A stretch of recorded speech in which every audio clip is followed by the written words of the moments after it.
Every decade a new peace deal, every decade it fails. And every single time the same people profit from the failure. This isn't incompetence. This isn't bad luck. The Middle East was never meant to have peace. That statement should disturb you.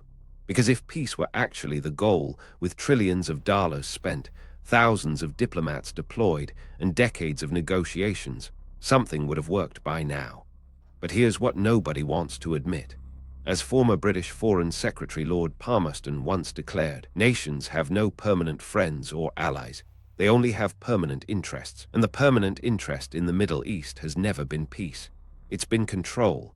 Control of oil, control of trade routes, control of who rises and who falls, control oil power profit. Today, we're going to trace the money, expose the pattern, and reveal why every peace plan is designed with a fatal flaw built right into it. By the end, you'll never look at a Middle East headline the same way again. The drawing board. Before we talk about why peace fails today, we need to go back to 1916. Two men, a Brit named Mark Sykes and a Frenchman named Francois-Georges Picot, sat in a room with a map of the Ottoman Empire. And they drew lines, not based on tribal territories, not based on religious boundaries, not based on language or culture. They drew lines based on what London and Paris wanted to control. The borders of the Middle East were drawn by people who had never lived there. Those lines became Iraq, Syria, Lebanon, Jordan, and eventually the borders we fight over today. Kurds were split across 4 countries. Sunni and Shia populations were thrown together or pulled apart. Ancient rivalries were baked into the very foundation of these new nations. And here's the part they never taught you in school. This wasn't a mistake. Divided populations are easier to control. The British Empire had perfected this strategy in India, in Africa, across their colonies. Create internal tension, and the people fight each other instead of fighting you. Divide and conquer is not just a phrase, it is a blueprint. Those colonial borders weren't drawn in ignorance. They were drawn with surgical precision. And every conflict since has its roots in that room, in 1916, with 2 men and a map. But the borders were just the beginning. The oil equation. In 1938, American geologists struck oil in Saudi Arabia, and everything changed. Suddenly, this desert region that colonial powers had carved up for trade routes became the most valuable real estate on Earth. By the 1970s, the Middle East controlled over 60% of the world's proven oil reserves. And here's the equation that no one in Washington, London, or Moscow ever wanted you to understand. Stable, independent, unified Middle Eastern nations would control oil prices. They could form cartels. They could refuse to sell. They could demand better terms. But nations locked in conflict, nations dependent on foreign military support, those nations sell cheap. They buy weapons. They keep the petrodollar system alive. Petrodollar. In 1973, OPEC tried to flex its muscle with an oil embargo. The result? The West immediately began funding both sides of regional conflicts to ensure no single bloc could ever hold that kind of leverage again. If this is opening your eyes to the pattern, hit like and subscribe to keep questioning everything, because what comes next connects all the dots. Every time a Middle Eastern leader has tried to sell oil outside the dollar system, something very convenient happens. But that leads us to something far more calculated. The arms bazaar. In 2023 alone, the United States sold over $23 billion in weapons to Middle Eastern countries. That same year, Russia sold billions to Iran and Syria. France armed its allies. Britain signed fresh contracts. And here's the darkest part. Arms sales profits war. Many of these weapons end up on opposite sides of the same conflicts. Saudi Arabia buys American jets. Iran buys Russian missile systems. Both point at each other. The defense industry doesn't have a side. It has shareholders. As former U.S. President Eisenhower warned in his final address, in the councils of government, we must guard against the acquisition of unwarranted influence by the military-industrial complex. He wasn't guessing. He was confessing. The top 5 defense contractors, Lockheed Martin, Raytheon, Boeing, Northrop Grumman, General Dynamics, their stock prices don't go up during peace. They go up during tension, during escalation, during the threat of war. Peace is bad for business. when your business is war. And when your business generates hundreds of billions a year, you don't just wait for conflict. You invest in making sure it never stops. The arms trade turns human suffering into quarterly earnings reports. But weapons alone don't sustain endless conflict. You also need something else. Proxy chess game. The Cold War supposedly ended in 1991. But in the Middle East, it never stopped. It just changed sponsors. Today, every major conflict in the region is a proxy battle between larger powers who will never send their own soldiers. Proxy wars never end. Yemen isn't just a civil war. It's Saudi Arabia and the UAE backed by America against Houthi rebels backed by Iran. Syria wasn't just an uprising. It became a battleground where the US, Russia, Turkey, Iran, Israel, and half a dozen other nations fought for influence using Syrian lives as currency. Libya's collapse wasn't an accident. It was an opportunity for competing powers to grab oil fields and naval bases. Expendable, that's what the people of the Middle East become in this system. Expendable pieces on someone else's chessboard. And the genius of the proxy model: no superpower ever takes the blame. They provide weapons, money, intelligence, and training.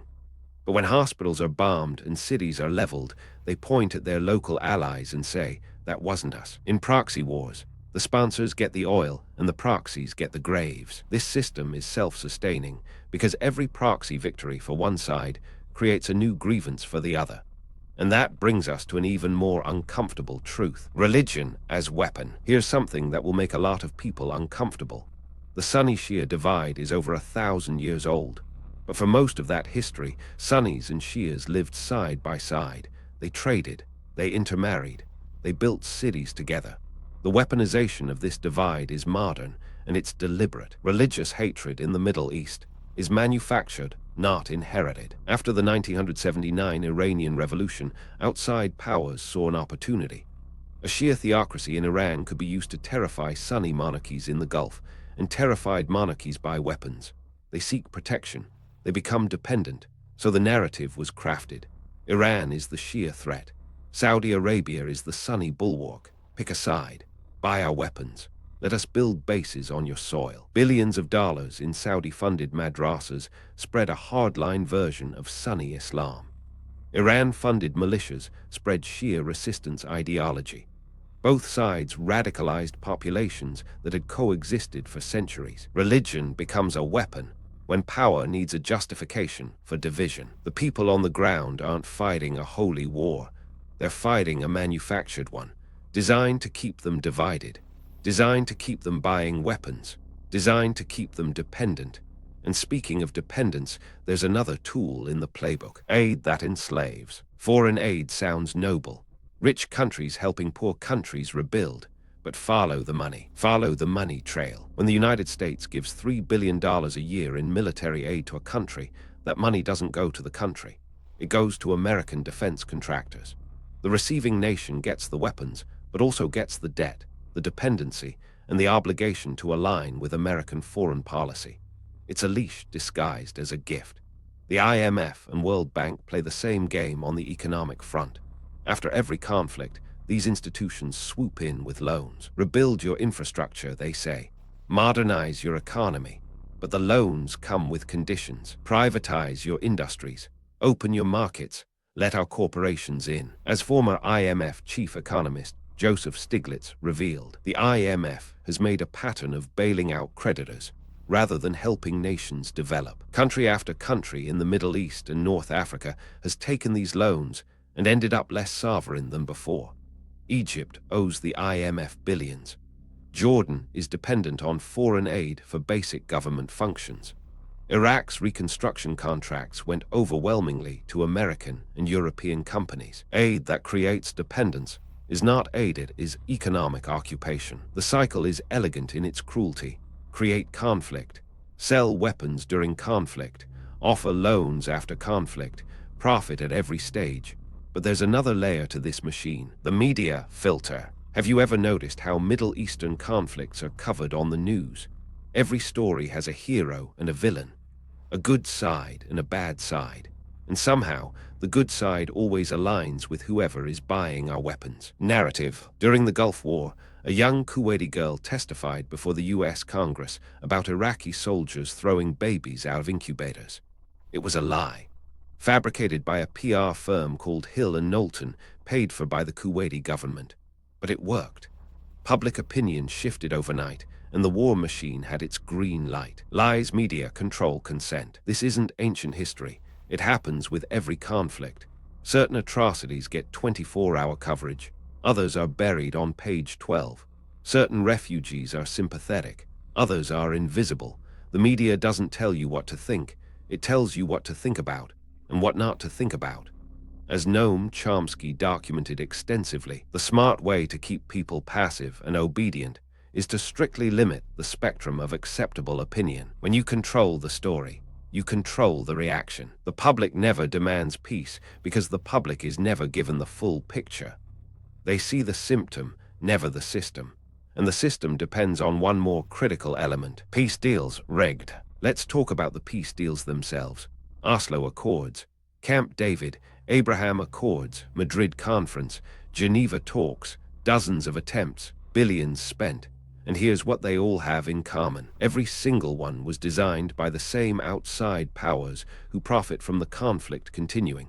Think about that. The referee in the boxing match is also the one selling tickets. The mediator at the negotiating table has defense contracts with both sides. A peace deal brokered by those who profit from war is not a peace deal. It is a performance. The Oslo Accords of 1993 were supposed to create a Palestinian state within 5 years. 30 years later, there are more settlements, more walls, and less territory than when the deal was signed. Who enforced the timeline? Nobody. Because enforcement would mean confronting allies. And confronting allies is bad for business. Deals that never deliver. Every peace process follows the same script. Announce with fanfare. Negotiate with cameras rolling. Sign with champagne. Then quietly let it die while selling weapons to both sides during the implementation phase. Every failed peace deal is a successful arms deal in disguise. But if the deals are theater, what is the real strategy? Strategic chaos. There's a concept in geopolitics called strategic chaos. And once you understand it, the Middle East makes perfect sense. Chaos. Strategic chaos means that instability in a region isn't a failure of policy. It is the policy. A stable, unified Middle East would be the world's most powerful economic bloc. It sits on 60% of global oil reserves. It controls the Suez Canal, the Strait of Hormuz, and trade routes connecting 3 continents. A unified Middle Eastern alliance could dictate terms to Europe, Asia, and the Americas simultaneously. That cannot be allowed to happen. So the strategy is simple. Keep them fighting. Keep them divided. Keep them dependent. As long as Saudi Arabia fears Iran, it needs American protection. As long as Iran fears Saudi Arabia, it needs Russian and Chinese support. As long as Israel is surrounded by hostile neighbors, it needs billions in American military aid. Chaos by design, always. Every player gets something from the instability. Energy companies get cheap extraction contracts in war zones. Defense contractors get perpetual customers. Intelligence agencies get operational bases.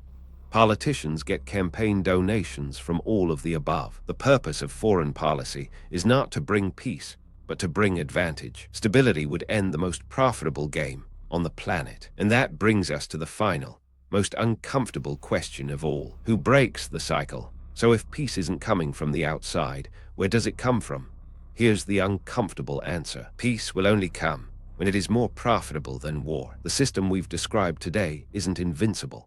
It requires 2 things to survive: public ignorance and public indifference. The moment enough people understand that their taxes fund the weapons that create the refugees they're told to fear, the equation changes. The moment enough people demand that peace negotiations be led by the people who actually live in the region, not by the arms dealers who profit from their suffering, something shifts. History shows us that every system built on manufactured conflict eventually collapses.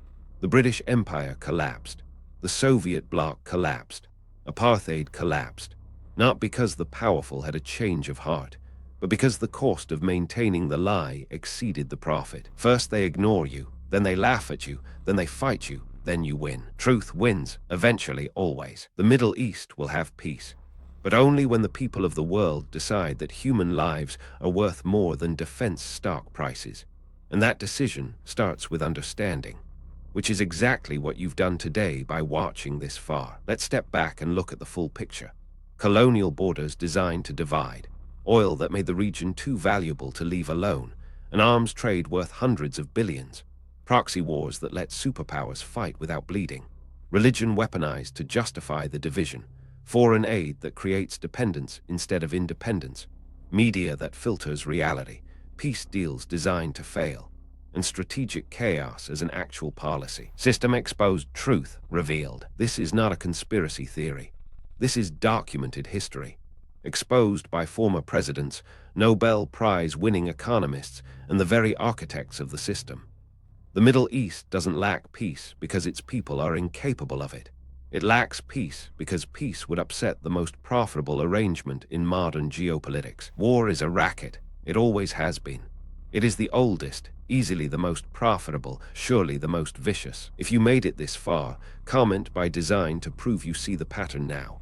Every government lies. The question is, what are they lying about? The truth is out there. You just have to follow the money. Like and subscribe to keep digging.